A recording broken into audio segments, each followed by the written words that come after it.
Even if the creek rise, I'm gonna get on the boat. Mm. As they I'm say, we get, all in the same boat now. amen. We in the same boat now. We are so truly blessed. We are so truly blessed. I am blessed to be in the boat with you all. Y'all are my people. Thank you, thank you, thank you so much for sharing your Wednesday night with me. This is a great opportunity. This is Economics Live. We are doing it live, and I archive all of this so that we can have all of this. So, you know, tomorrow is not promised. So let's make sure we max out today. And today, I just said I'm going to make sure that I archive every moment of this. Our topic tonight, our topic tonight, refuse to be broke. Mm, mm. I'm gonna look, change the topic at the last minute. But if you go to refusetobebroke.com, it will take you right to AfroEconomics. All right. Amen. I just totally believe in that. A big part of our future is our refusal, our Yes. history, our history, Yes. our accomplishments, right? Ms. McLeod, thank you. Yes. It's been in our refusal to be broken, refusal to be broke. And I share with you all a headline that was included um, on someone last. Well, I don't. There actually, I'm not even gonna. The writer was just summarizing a study that was done on Black wealth, and I'm gonna share the screen with you for a little bit because I just think that we need to make it a habit of knowing the sources. I do believe that you should know that you can believe whatever I say. You can indeed. Look, when I went to this article, did y'all hear that? This guy, have you ever done it? You go to a website and it starts just talking. That's what we just did. We Mm. did. I know. And some of you, I'm gonna get back to you if I don't open up. I would like to open up the microphone for some of our members because you all help me a lot. Help me stay focused. Help me make sure that I stay connected to the pulse of the people. You are the people. So let me share this with you. Let's see. This one is where I pull 3.5 million Black American households have negative net worth, new study finds. It says, so that's almost 4 million. I'm saying almost 4 million people that look like us have a negative net worth. And that was done, by a study. CNN Business highlighted it, but the study was actually done by a nonprofit, and it says a lead author on this. Woo! I'm gonna go back. I don't know what y'all see. I'm gonna stop sharing for a second, and then give you the lead author on the article, but that was on CNN.com. But that doesn't really oh no. I'm gonna go back to the source. I have no picture. I This wonder is why Sybil. got your audio clear. I wonder why it's Right. doing that. That's something to do with your the Zoom app. I Because is there anyone else that can't see? So Ms. Walton will know. I can see the um, CNN business on there, but when it comes back to you, there's no picture. That's amazing. Well, I'm glad at least you can see the share screens. That's amazing. Yes. That's something up with the app. We're gonna get them. So so it's estimated that 3.5 million is 19%. Mm. 19% of Black American families. And someone's microphone. I'm gonna grab you next time I see it. And then it's that 19% of Black households relative to 8% of white households have a negative net worth by comparison. And this is according to global management consulting firm's comprehensive report on the economic state of Black America. Mm. So, an additional 4.3 million Black households have a net worth of less. An additional, so we got that 3.5. Now we got this 4.3. So we're almost up to 10%. I'm sorry, 10 million Black households have a net worth of less than 10,000. They could have Mm. said that, but they broke out like half of that. Well, over 8 million, over 8 million Black households have a net worth of less than $10,000. Mm. And they broke out that half of that 8 million is negative, is a negative number. So we have to, what does net worth mean? And that's what I really want us to think about. A net worth, when I do that, and when you sign up for membership, we start on the financial planning, and we do the money guide, and you put in this information, and it says you have all of these assets, and then it says you have all of these liabilities, and then it gives you a net worth number that we discuss. So it's saying that 3.5 million of my potential customers that I'm here to serve have a negative number. Now, I wonder, when they do that, are they taking out residential real estate? Because a lot of, wow, Miss Charles can't see me either. And I'm you, glad I'm not the only one. right? And she does Zooms with me quite often. And she's not using the Mhm. tablet. I think Miss Charles is using her PC. No, today I'm on my iPad. Oh, that could be the problem, because Ms. Walton uses a tablet a lot too. The try I to have Okay, the I'm gonna go. iPad. go like this. Like, if you flip through the tablet sometimes, all up in all, yes, you have to subtract what you owe. The net worth um is your assets minus what you owe everyone, what liabilities, what bills you have. So many times the net worth will ask you, like, say you go into a financial institution and you're trying to get a loan. Often, though, will not ask you to put down the value of your house, because they want to know your real net worth.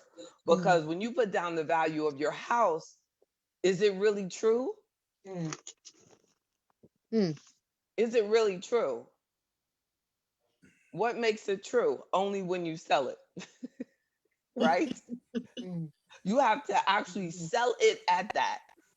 It's not like it's a stock. So we can put stock on there as an asset for your net worth, because we can sell it that day and get it.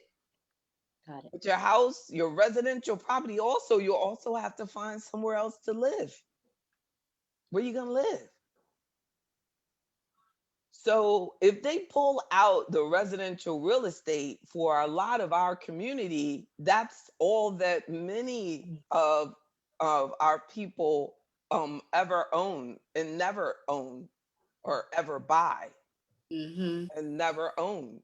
Mhm. I would love to see the statistics on the amount of people actually have their mortgage paid off at time of death, because a growing number of people have, mortgages upon death.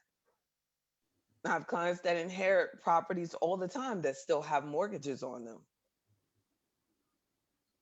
So, a lot of times they're just trying to figure out how to sell it. So the net worth, if residential real estate has been hard on our community, because of this article shared, that the reason we have that low amount of wealth historically has been because of what? It says in the article: discrimination, Mhm. private and public practices of discrimination. So when you put down that and you buy residential real estate, and then you've seen on record that they don't want to give you as much value because the house was owned by a Black person Mhm. or the neighbors surrounding it are Black people. Yeah. Wow, Mhm. that affects our wealth. But an interesting thing, I bet if a person buys a commercial property and they have apartments that they rent out to Black people, I bet that still appreciates. Mm. I wonder if it has that same impact, because generally it's owned by white people in Black neighborhoods renting Yes. out to Black tenants. Mhm. So on a commercial level, is it the problem, especially when Mm. it is in an area where that can be approved by Section 8, then the tenant becomes the government, you know? The customer is then the government. They're only maintaining the property because they want to get that Section 8 money from that tenant that is approved for it. But if they sell it, I bet it becomes a selling point that this property is Section 8 approved. they get they get extra money for that. So the also, so that is now, that just came out like a week ago. The study that I was talking about, like that, see it in this headline: 3.5 million Black American households, 3.5 million Black American households have a negative net worth. New study finds. I mean, seriously, y'all, is that a new study? Mm-mm. No. No. So the I new study finds, that's last week. Don't, how many times? It makes me sick. The and you know they all repeat the same thing and nothing changes.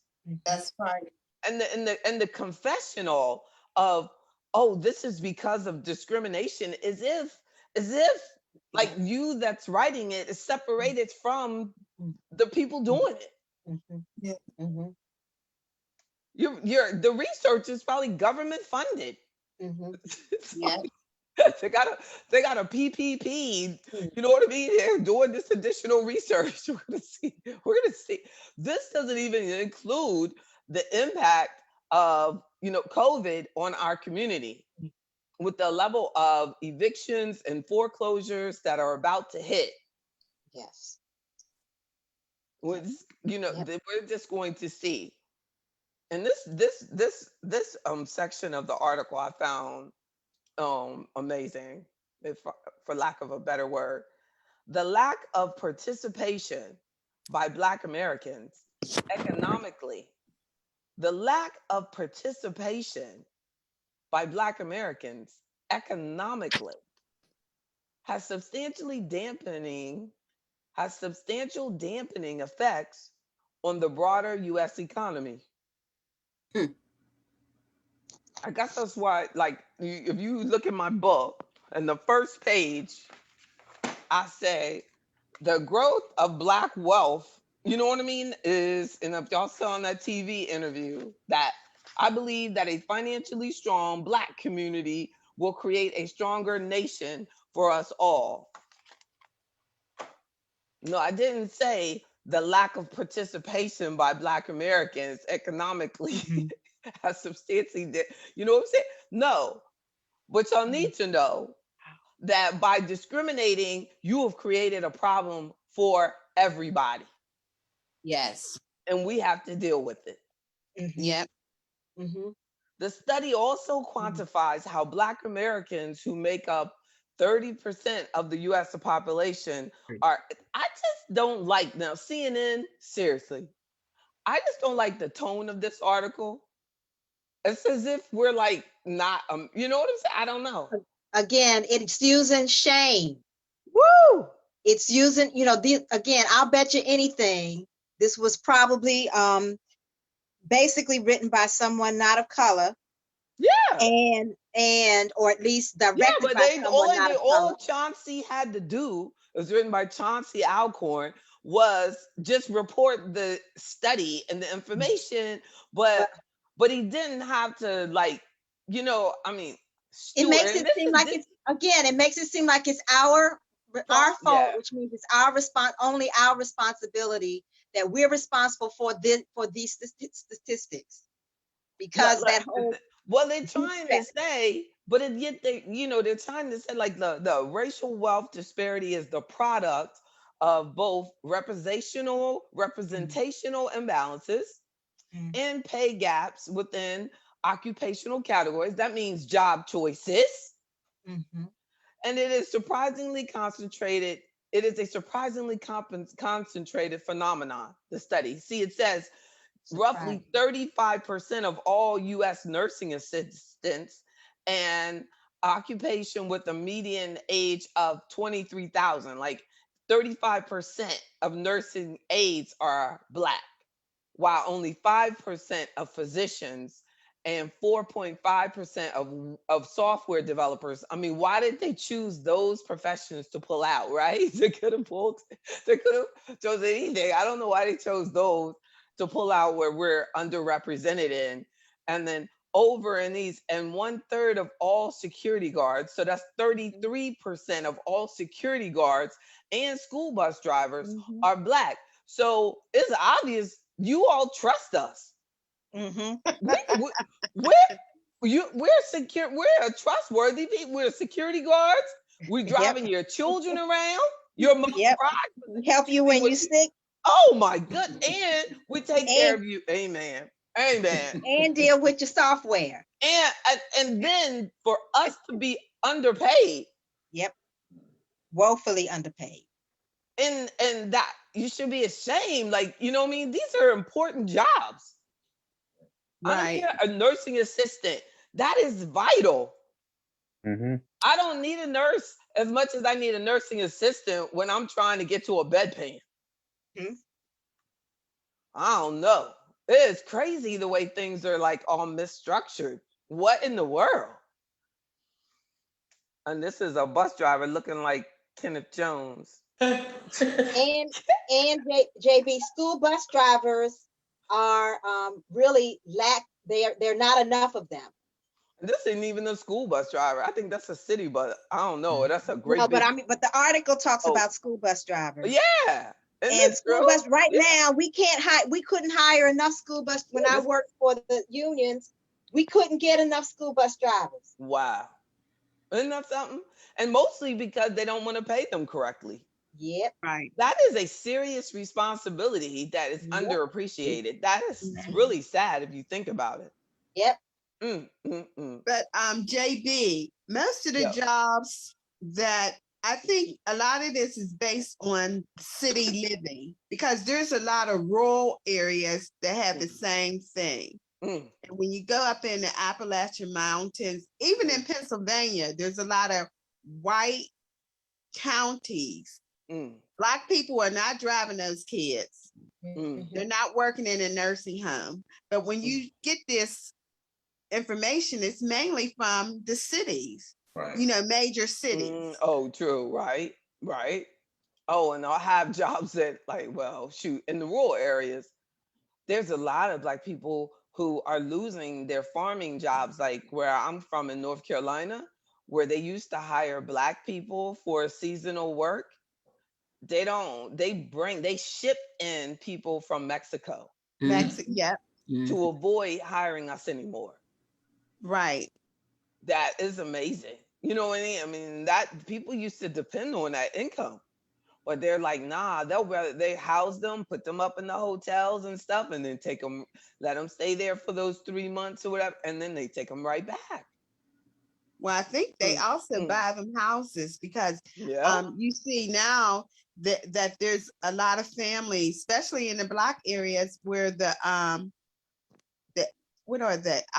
Because they're not from Mexico. Most of them are from Guatemala. Okay. Wow, so they can't go back. It's not that easy. Yeah. And so they have their children born here, but they really don't have any, this is their income. They all live in a group. They stay together. A lot of them Pennsylvania, they have Ohio plates on their cards. And So I don't. I did. That's amazing. And I'm not, and I know you're not. We're not mad at them. No. We're just saying that the majority, um, then that's private industry, are going out of their way not to, help solve this problem.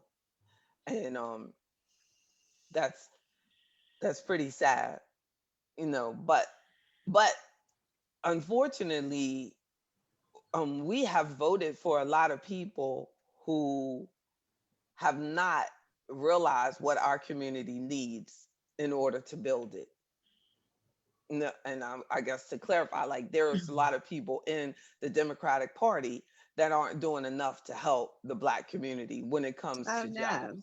jobs and career development, and Yeah. and hiring and training more in this country, because we Right. need job preparedness. We need infrastructure investing on job training in our neighborhoods so that we can go straight from high school into training programs and into jobs, because there's too many Black people who are going to college, getting school loans, coming out and still on minimum wage. Right. Research has shown that. I think the data is also shown with student loans that ethnic minorities have a Yes. higher Yes. debt of student loans than white. Yes. Almost twice. Yes. Think it might be 3 times our balances. And we're not getting jobs to pay them back. So within a We're 3-year not. period, That's they right. say very few of them have ever made one payment on them. So then their credit is getting messed up. Yep. And then, And that's where a Mm. lot of them die in debt. I mean, from student loans. Mhm. 80 years old, they still Mhm. owe on their Mhm. student loans.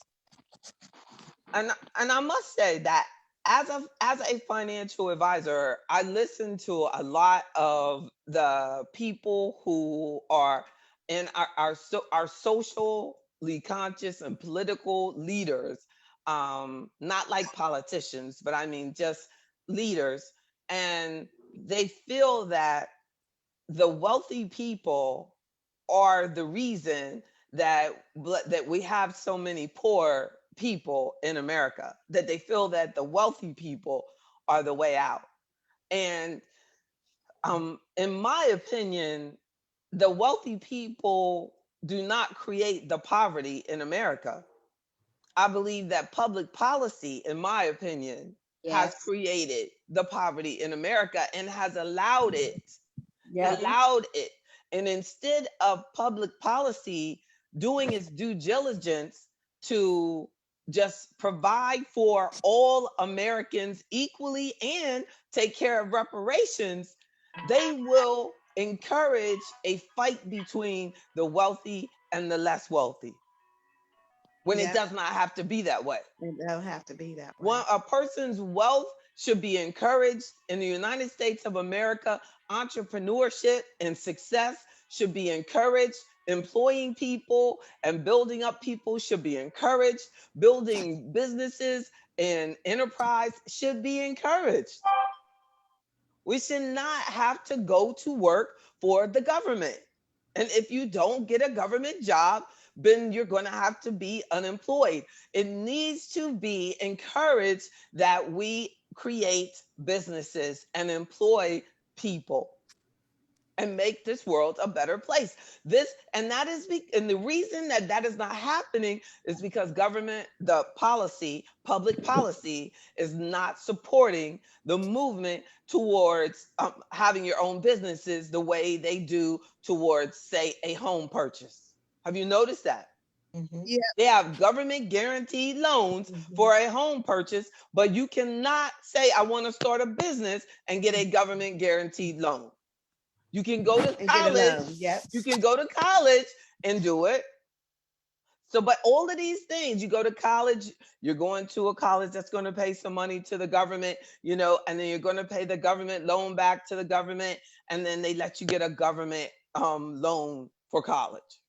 And But then, so JB, but that's something that is public policy, but also that's something that we believe in. Because that's everybody, I think they tell their kids, go to college, buy a house. Right. That's Go to right. college, buy a That's right. house. That's right. Well, and then somewhere in between there, get a job, right? Go to college, get a job, then Buy buy a a house. house. You know, but it, should, if it were created into our mindset, because see, with white people, it can be left out because they have a large number of entrepreneurs that already exist. In our community, it cannot be left out of the mindset because we don't have any Yeah. entrepreneurs. So they already have the small businesses dominate a large percentage of the United States economy. Like they get a large amount of income and a large amount of people are employed by what are considered small businesses. But that's not true for our community. That's not true for us. So that we have to, if we have representatives, then we should be saying that wealth development is a big part of it is in helping us develop businesses. As I've shared before, that when our Black soldiers came back from wars, they were promised that they would get loans to start businesses, and they weren't given those loans. So if they had been given those loans, this would be second, third generation businesses now. Yes. Right. Businesses take generations in order to create the impact that we really need in our community. Right. If we started like, and learning about investing in businesses, we would realize how residential real estate in many cases has underperformed for us. And that's why the majority of wealthy white Americans, when you look at their breakdown in their wealth, the residential real estate is a small percentage of it. And we're exactly the opposite. Right. You look at an average wealthy Black person, most of their paper wealth is coming from their residential real estate. What do our superstars do? They go out there and get those mega 10 million. What did Obama do? Lord, they have like 3 or 4 residential real estate properties sitting empty. So It's a you know what I mean? It's amazing, but that is a programming versus what if they were like, wow, we're going to start these businesses, we're going to have Obama subs all over the planet, going to give people opportunities, going to put them right in the middle of the hood, they're going to open them up like Subway restaurants, and they'd be Obama subs, So, that would have worked, and he would have like different, little loans, and they get it, and they would set somebody like that can do something like that. So JB, some of the panelists that I heard when I was in Tulsa talked about entrepreneurship and how Black Wall Street thrived as it did. And some of the analysis says that they were into business development as a community concern. So it wasn't that there was just a tailor and there was just a banker and there was just, they actually pooled their resources together and shared their resources amongst themselves so that no one ended up being without. That's right. Well, we always did that, not just in Tulsa.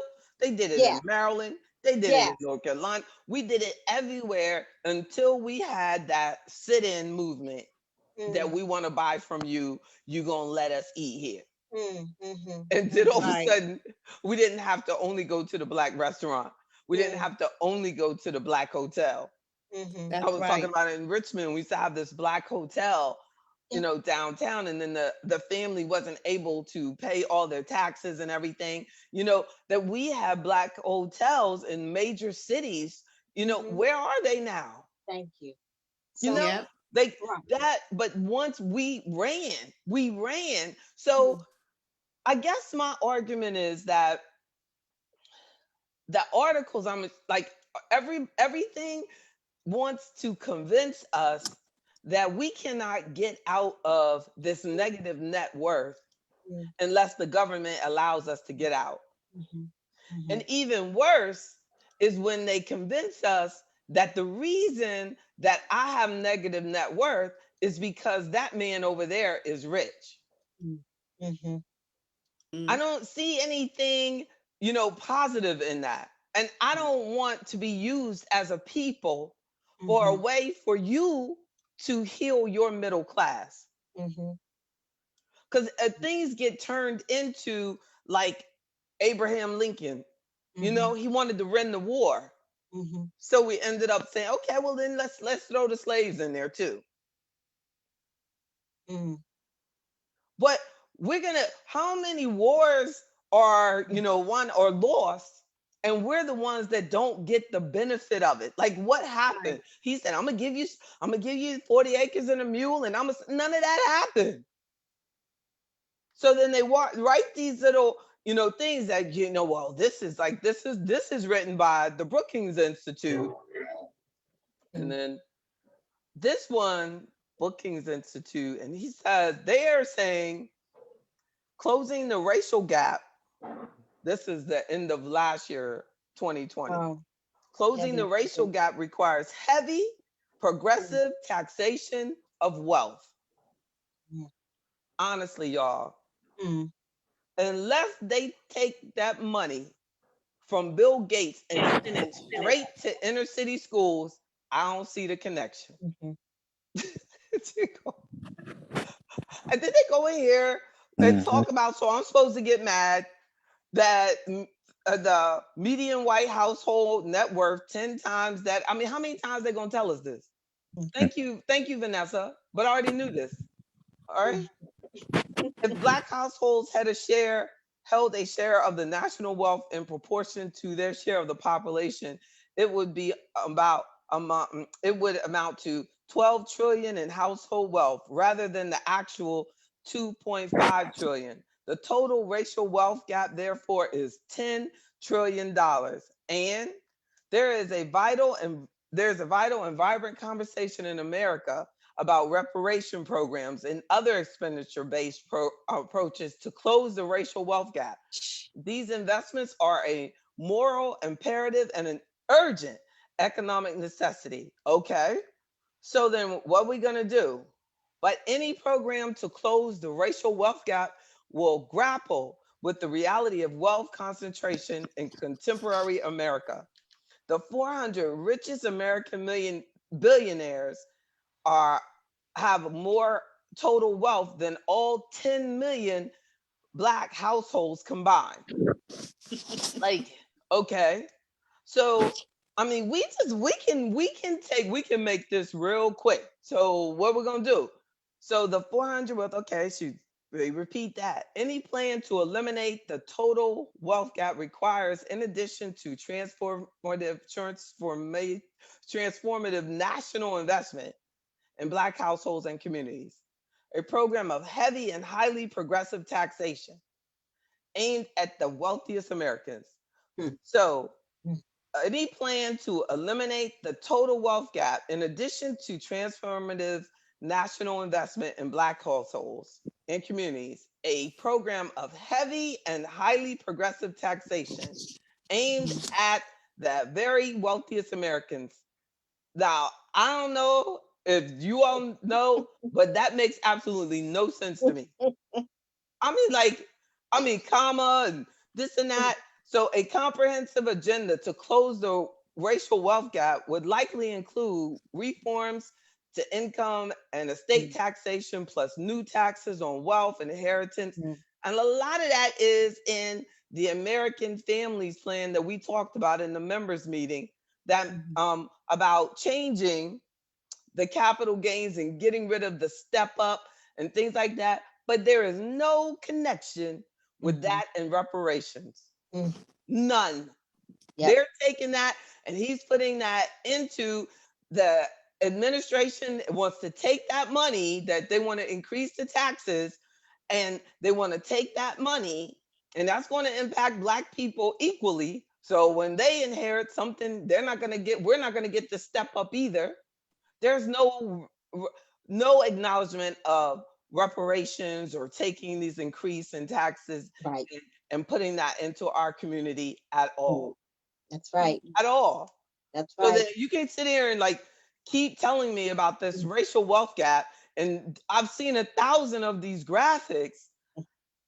Unfortunately, policymakers have often put the responsibility for fixing centuries of racial inequality back on the shoulders of Black people. For decades, elected officials argued that personal choices explain racial disparities. I have never seen that in my life. Never. I'm gonna see if I click this, if it brings up who said it. The dog whistle politics of personal responsibility. Now, this is an academic article because this is the kind of stuff I have to read. Princeton University, Yeah, the personal Amherst College. responsibility is a prominent theme in the politics of the American welfare state. That sounds like one of my. Remember, I told y'all when I first started class, and there was this Black guy in the class that kept saying that welfare was the problem of American economy. We argued that in so this is so I'm gonna go back and say that if I read that and I can find some elected officials that have said their personal choices in the article, I don't know. I just want to see one politician in this. I hope it is. Download this paper. Again, I think it's the shame. They're trying to let me get it. It won't even let you get it. But they're still trying to use the shame game on us. I know, because it's my thing is that even if they did that, I don't hear anybody saying that. No. I would love to hear a politician tell me that I am empowered enough to start my own business because they got these programs set up and that you can go in there and start that business coming right out of college and you can so and so. I want to hear them say it. I want to hear them say it.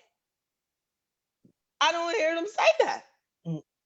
I don't hear them say that anything about we have the ability to change our lives. I haven't heard them say it.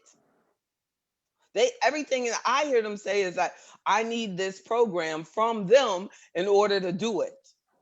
And they don't even think that they don't even think we're responsible enough to receive reparations. And when they talk about Social Security being given to a person so that they don't have to give us a check, they don't even think we're responsible enough to get our own Social Security.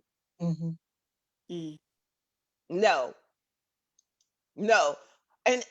But only people I'm concerned with is that when we have Black leaders that tell us that we cannot get out of this, which has been done to us.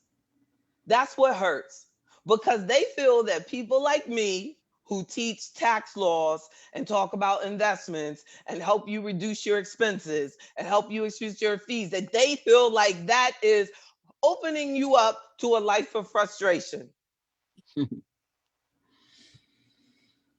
Because they go, no matter what we do, we're going to be this way because we're Black and it's not going to get better. And it's, you know what I'm saying? And I have to every day when I start my day as a Black entrepreneur, cancel that noise, because we cannot survive if we buy into that or we wait until they take money from some billionaire and then wait for it to trickle down to us. Right. Meanwhile, we got to be getting ready. It could happen. But until then, I got to do what I got to do. How in the world can I tell you that you got to just wait because we don't have any choice, because you know what happens to us. So we just better not, just don't do anything.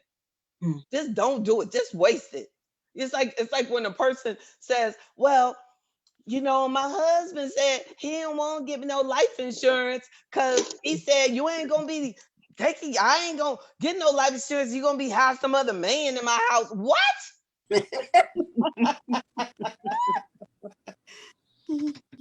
Yeah, I know y'all probably like, what? How was that an analogy, right? I can say whatever I want to say. If that thought came, then it came, and it's an analogy.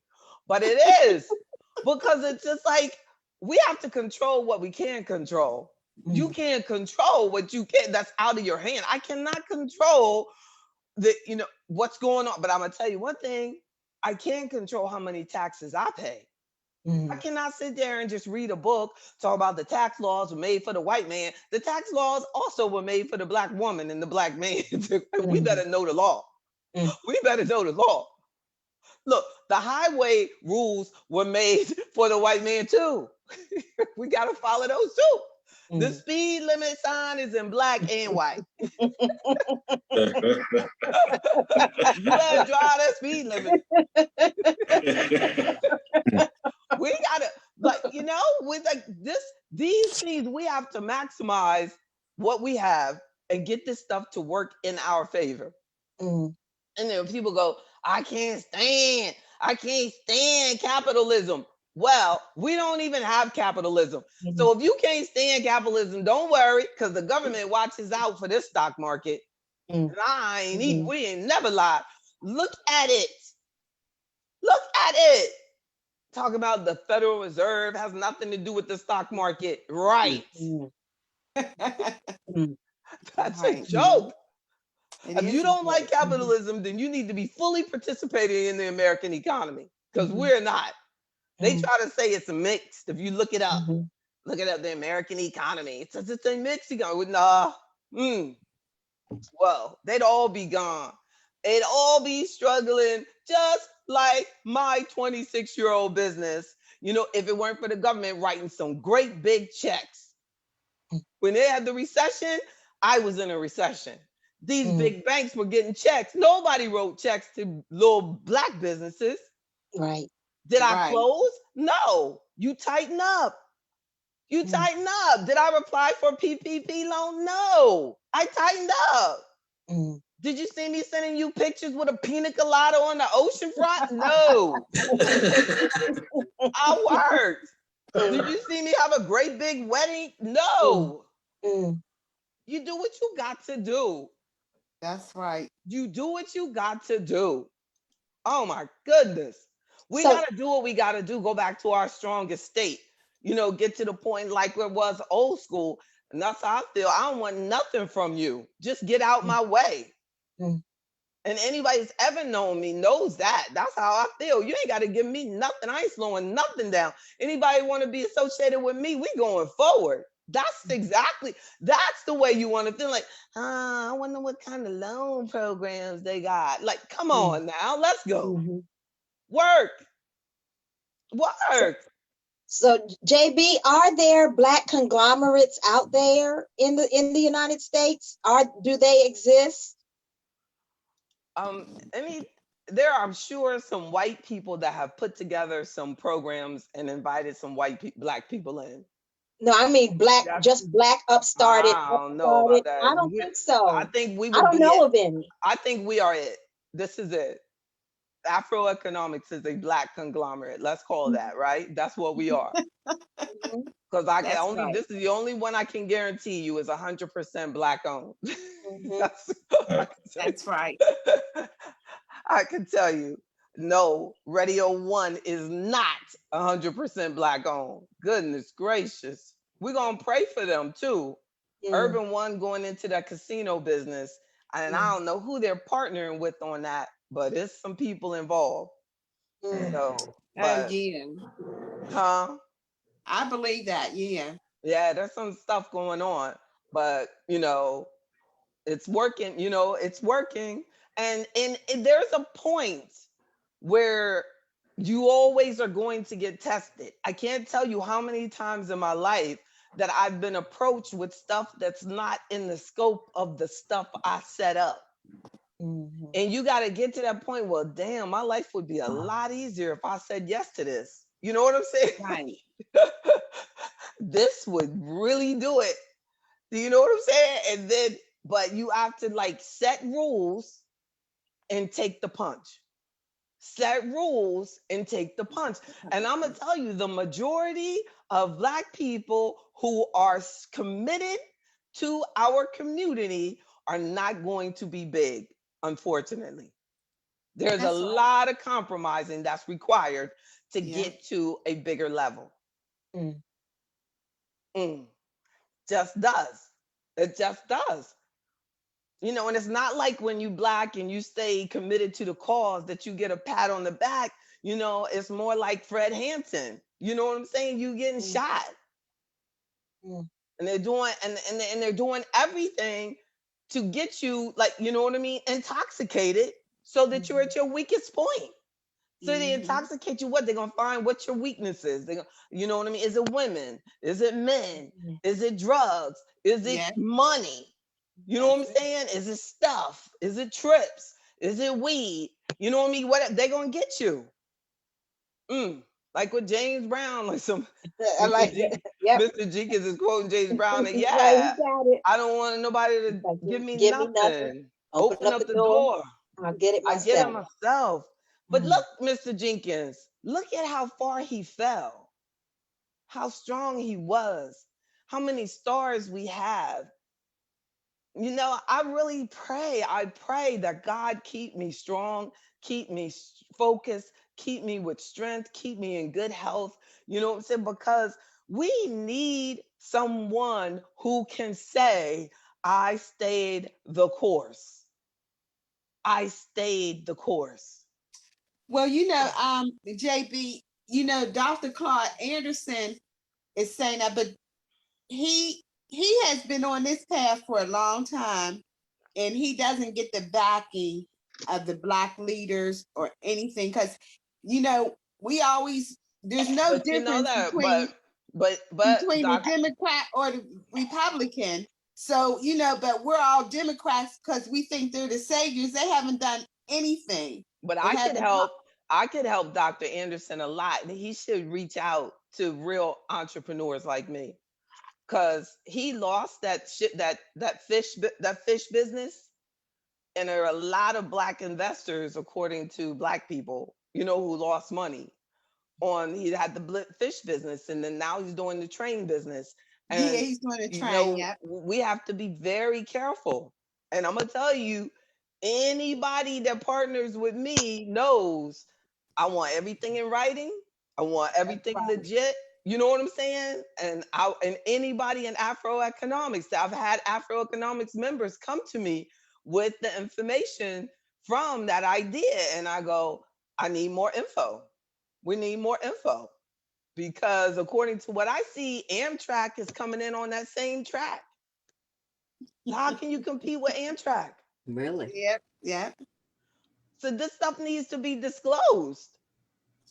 And there's nobody on his team saying, man, according to the board of the over there in that region, they're saying Amtrak's coming on that same area. You just go to the website, click a couple times, it takes you right to that Southern Railroad Board, blah, blah, blah, and the plans for Amtrak going right through.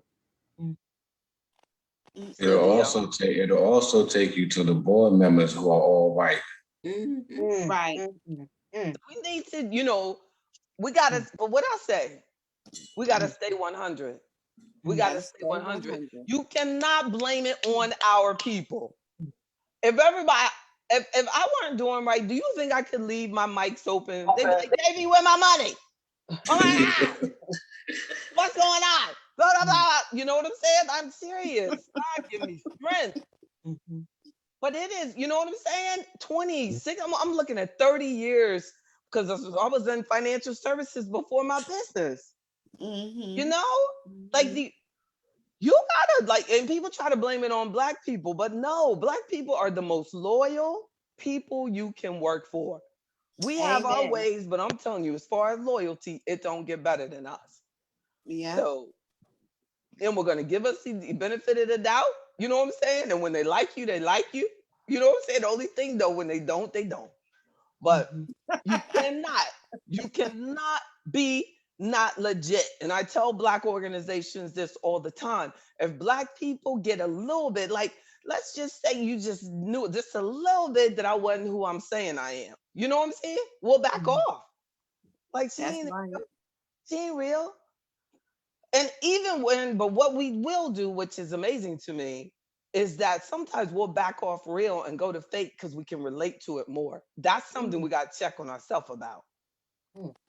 Like, you know what I'm saying? Well, people will go to a church and they know he's seeing the secretary. And it's like, come on, y'all. But it's something about it. Like they must be doing something at home, like hoeing. You know what I mean? Like something. How could you respect somebody doing that? That's right. So you That's gotta, right. you know what I mean? You gotta check yourself. Like what? You know what I mean? And then they go, nobody perfect. No, nobody's perfect, but he's supposed to try. At least try. At least try. Like when people steal people's money and then they tell me about it, and I go, "Would you let me do that?" And they go, "No." I'm like, "Well, then why you let them do that?" Mm-hmm. I don't know. I just like the way they steal my money. I didn't know. Like, what in the world? The Mm, stuff I have seen. mm. Woo, woo, woo. Mr. Wynn, I'm not going to address that comment. No, no, no. But, you know, I will say that anything that you ever think about doing with your money, I would consider talking with a licensed person like myself that is actually licensed and regulated to look out for you. Get in a financial planning agreement. Get that person, you know what I mean, to look at stuff you're thinking about doing. It's worth it. It's worth it to just spend the price of a pizza once a month on yourself. You'd be amazed at how many people think $30 a month in membership is expensive. And they do that for just like, I don't know, a membership that's just videos. And you're talking to an actual person. This is not a look, this is not a recording. Whoa, isn't that something though? But it's about like valuing ourselves and deciding that we're going to increase our net worth. We're going to increase our value of our life. We're gonna so some questions before y'all leave me. I wanted to like, what does wealth look like to you? You know, what does wealth look like to us as a community? Just anybody say like what you think money looks like, what you think wealth looks like. Not having any debt. Don't owe anybody anything. Great. So the someone said looks like independence. So the not having not having any debt, not owing anybody anything. So like so if you could have a visual on that, what is it? What do they look like? Like they're standing up proud, tall, Mhm, confident. mhm, Yes. You think that you know it looks strong. So the so what in that I'm glad you mentioned that. So what are wealth building habits? And Queen Howard said one that not having the debt. What else? What are wealth building habits? We mentioned another, being careful about how you invest your money, what you put your money in. You know, you're sitting there, you're listening to something and you just send in, you know, money. I like look at people on YouTube. Have y'all seen that like super chat now? And people just send in money. $5, $10, $20. No? Have you seen those chats? Oh yeah. Yeah. Oh yeah. You gotta But go you mean on the fund me? there. Huh? You mean the fund me's? Those fund me? No, it's called super chat. Like you actually just go in there and you just start talking. It's like we could be doing that right now. And you just like, I guess it goes to your Cash App. You just set it up on your YouTube account and people just send you money. It's amazing. Mm. I don't know. I don't know if regulators will let me do it. I just think I need to call somebody. Can I do that? Mm. You be like, she's just doing it. JB's just doing it. I'll be like, send me 50 cents. But it Mm. adds up. People Yes, it like does. everybody, like just sending you 50 cents, sending you $1. But the people that are doing it, Mm. what are you getting out of that? Right. Like, where are we as a people? Like, that we just want to hear people do sentences or you're too hyped. You just want to pay. I guess you're just paying them for entertainment, right? I don't Mhm. know. I don't know. But I want to make sure that I keep a commitment to you that every time we share that you have something Mm. empowering about it without having to send me something to my Cash App. But how now another question, how do we level up? How do you level up? Y'all heard that term and they be like, I'm gonna level up. No, I'm gonna pick my life up. I'm gonna increase my income. I feel that a lot of our life could change if we start being much more particular about every aspect of our life. How we dress, how we eat, who we talk to, how we spend our time, how we spend our money, leveling up on every aspect. What else? The company we keep, Mm. that's Mhm. just a win. What else? You Being know, productive, being time management. time management, right? Every moment, every moment. Mm. Your mindset, yes. Level up our mindset. Like when we just feel like, that's not possible. Like you're saying, like there's a whole mindset, a poverty mindset Mm. that says, well, my parents were broke, so and my grandparents were broke, so I'm gonna be broke. Where I So was saying, yeah, there's the refuse. saying, that says your attitude determines your altitude. And it's true though, isn't it? Yeah. Like a lot of people don't get a promotion at work just because of the attitude that they have in the workplace. They just don't. They go, I ain't gonna kiss up to them. You know, well, who you gonna kiss up to? If you don't kiss up to somebody that makes sure that you can feed your children, who you gonna kiss up to? Mm. We got it all wrong, right? Who you gonna kiss up to? The person on YouTube and send them $1? I will kiss up to the person that makes sure that you have that dollar. I don't get it. Like it's I don't know, but we have, I do believe that this is all about increasing our net worth. And once they convinced us that just because I'm a nurse's aide that I can't become a millionaire, once they convince you that that is true, then it's true. Mm. Yeah. If you sit there and you read them articles, well, if you're a school bus driver, then you can't, you're not important. That you're not going to be able to be the multimillionaire. You're not going to be able to start your own business. You're not going to be able to whatever. Like, that's so sick. Our current position has nothing to do with where we're going.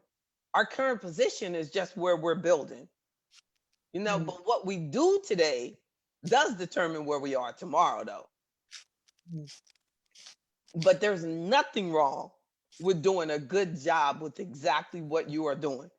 I can't imagine that the best nurse's aide does not become the best paid nurse's aide. So, some of the people who, they're saying because they got this extra unemployment money that Mm, folks aren't going back to work.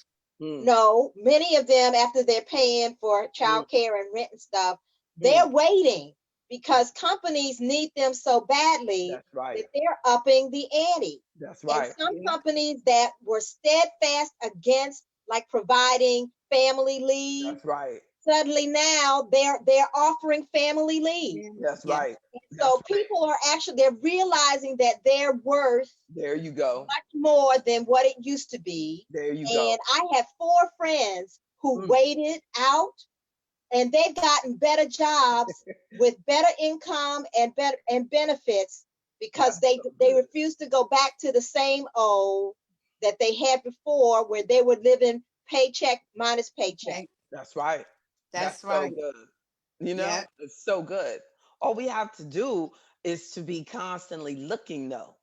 Mm-hmm. Because someone, like when Ms. McLeod said, wait it out, she didn't say they weren't looking. They Right. just didn't That's take, how they found the other they jobs. just didn't take the first Right. thing. They didn't settle for where they Yes. were. You know what I Yes. mean? They said, oh, Yes. supply and demand.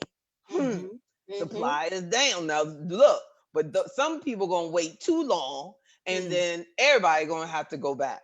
You know what I'm saying? So there's a happy spot in there.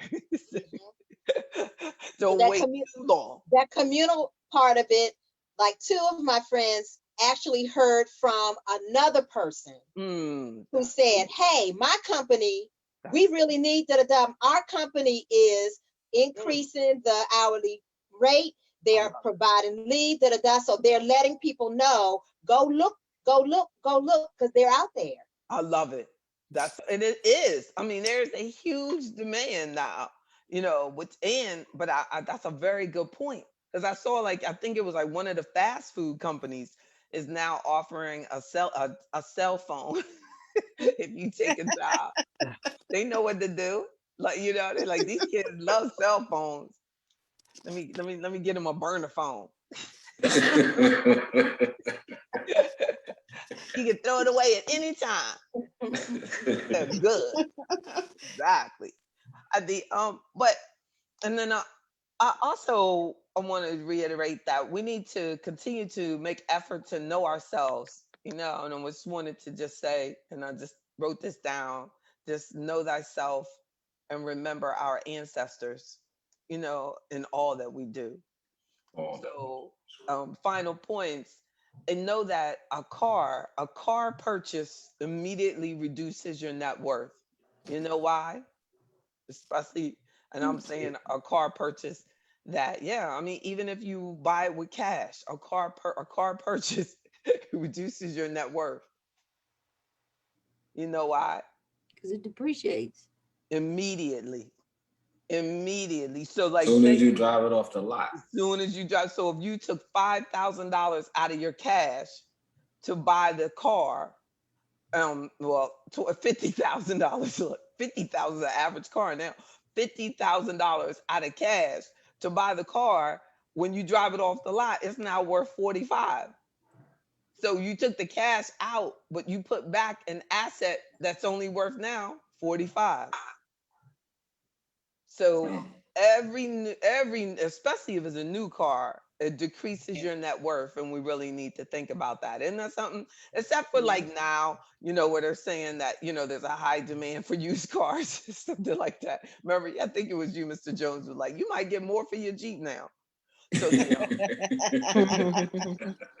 So but in general, the average in normal times, and then also pay off debts. Paying off debts really helps, you know, because then you're reducing the liabilities, but your assets are staying the same.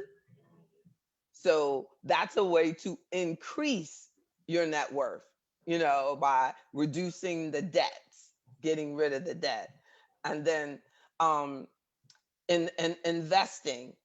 Investing is growing your assets. So your assets are the top of the net worth equation minus the liabilities. So if we're getting our assets up, the asset value up by investing. So if the investment portfolio was worth 100,000 and then next time you check it's worth 110,000, that asset is the same. The liabilities, you know, have not changed, but the assets grew. So what? Your net worth went up.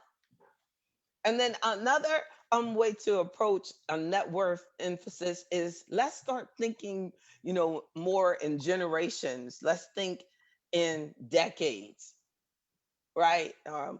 And generations. Like, don't just think next month or what I want, you know, for myself or for my family next year. You know, think, what do I want for my family 10 years from now, 20 years from now, right?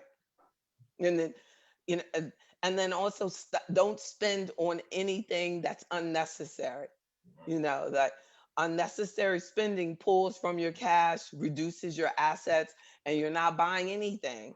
You know, on that Road to Zero Wealth article that they did, it was showing that our community focuses a lot on consumer products like the um, vehicles and on the what was I thinking, like TVs and things like that, and the big screens and these things that are declining and have no value. I mean, they depreciate real quick, and that's something you probably. I mean, think about if you bought a $1,500 television set, and by the time you got it home and you were like, "Oh, I need some money," you probably wouldn't even get 500 for it. You're like, "I just bought it yesterday for 1,500." Isn't that something? They'll be like, "Well, I'm sorry, but I'll only pay the store 1,500. I'm not gonna pay you 15. It's still in the box." Isn't it true though? Yeah. They make you think it was hot or something. It's like, But JB, what about I didn't know, like red bottom shoes. Those shoes cost thousands of dollars, but people buy them. I know that's right. Isn't that something? Crazy. And then they gotta find a stage to sit on and be able to put their feet up.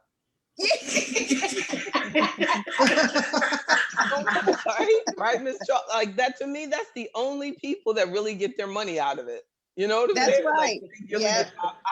look, I'd have to get in church and just go up there and sit in the minister's chair for a minute and put my leg up. Something. How you gonna have a shoe and nobody get to see it? Mr. Wynn, I gotta start opening up Mr. Wynn's microphone. He funny. He said paint the shoe.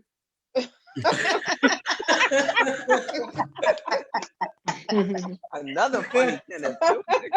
Got two funny Kenneths. But that's what you should do.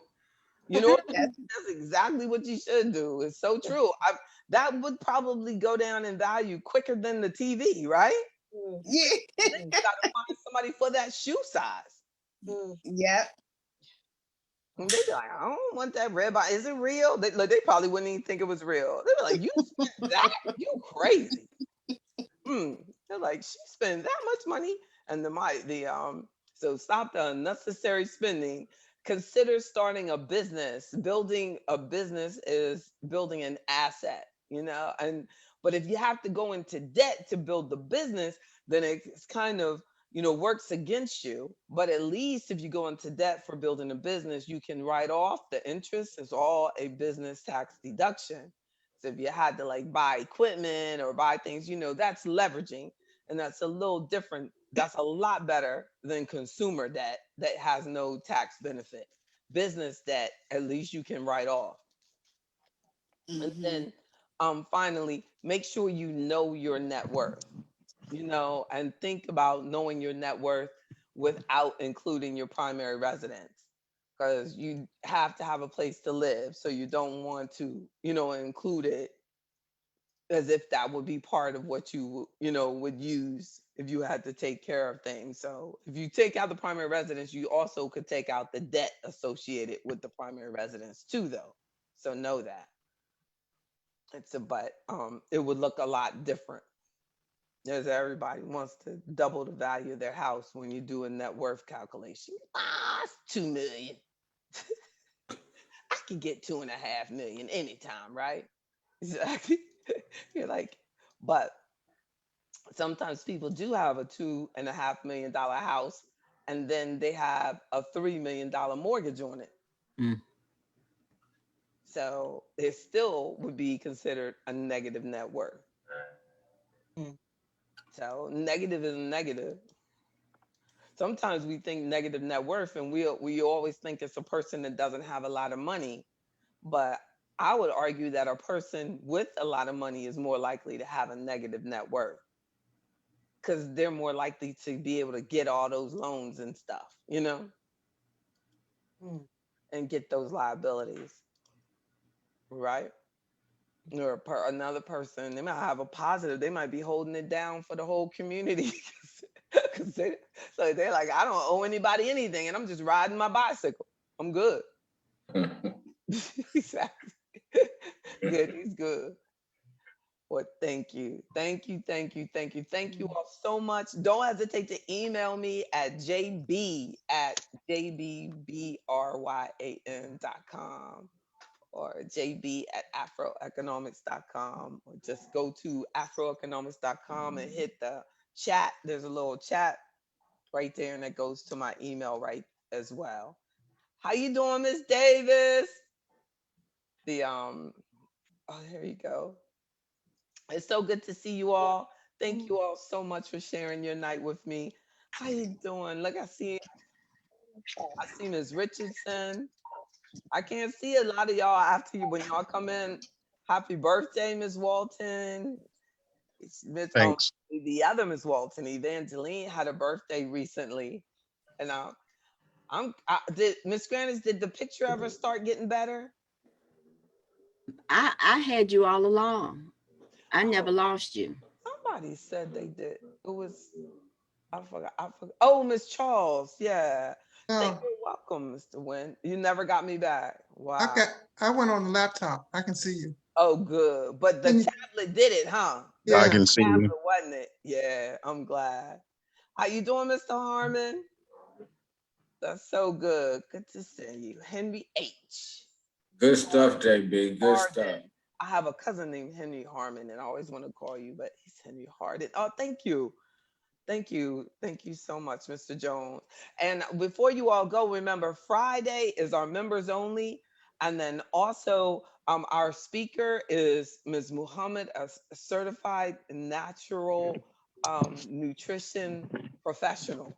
I probably got that wrong, but she's going to be making focusing on her business and telling us about her organics and all natural products. So that's going to be great.